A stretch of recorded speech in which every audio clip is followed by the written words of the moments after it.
In a valley wrapped in mist and silence, there stood a mountain that sang every morning. When the first light of sunrise touched its snow-capped peak, a low, beautiful hum echoed through the air, so deep it made the birds pause and the rivers slow their flow to listen. The villagers called it Mount Solon, and they believed its song was the sound of the world waking. It kept the winds gentle, the fields fertile, and the hearts of the people at peace. But one winter, the song stopped. For days, the valley was still. No echo rolled through the hills, no hum carried on the breeze.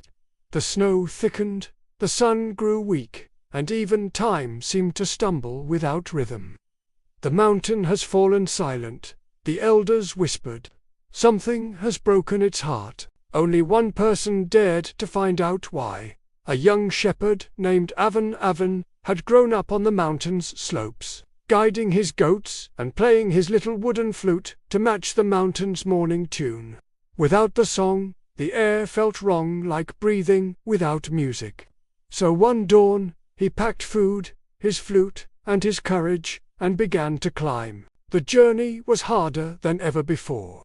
The usual trails were buried in snow, and the wind screamed through the cliffs like angry ghosts. But Aven pressed on, his breath rising in white clouds. "You taught me to listen," he whispered to the mountain. "Now I'll help you remember."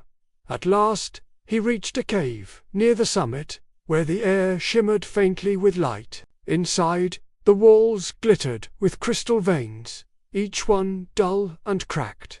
In the center stood a huge stone, shaped like a heart, split down the middle.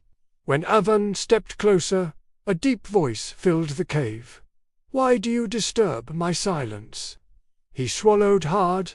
"I'm Aven from the valley. You haven't sung for many days. The people think you're hurt." The voice rumbled like distant thunder. "I am not hurt, I am empty. The world below no longer listens. My song has nowhere to go."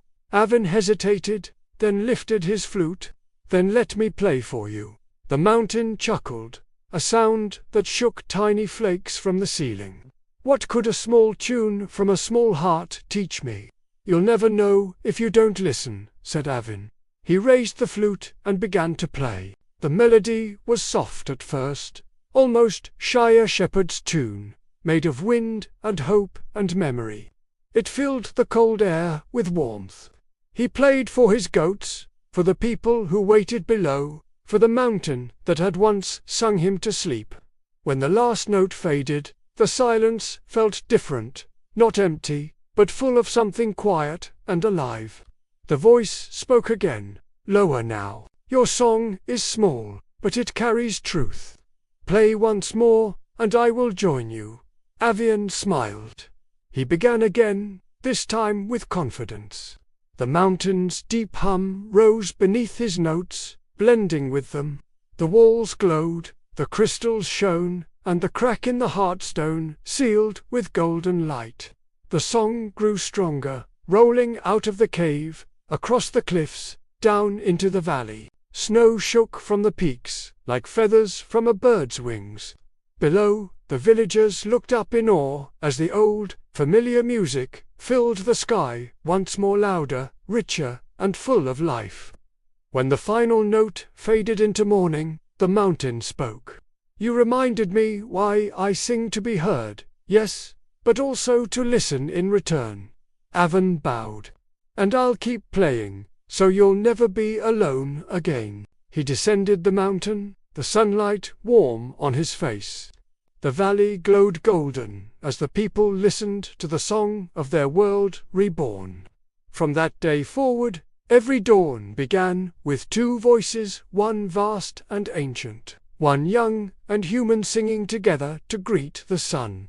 And they said that as long as someone below still believed in the music of the earth, Mount Solon would never forget how to sing.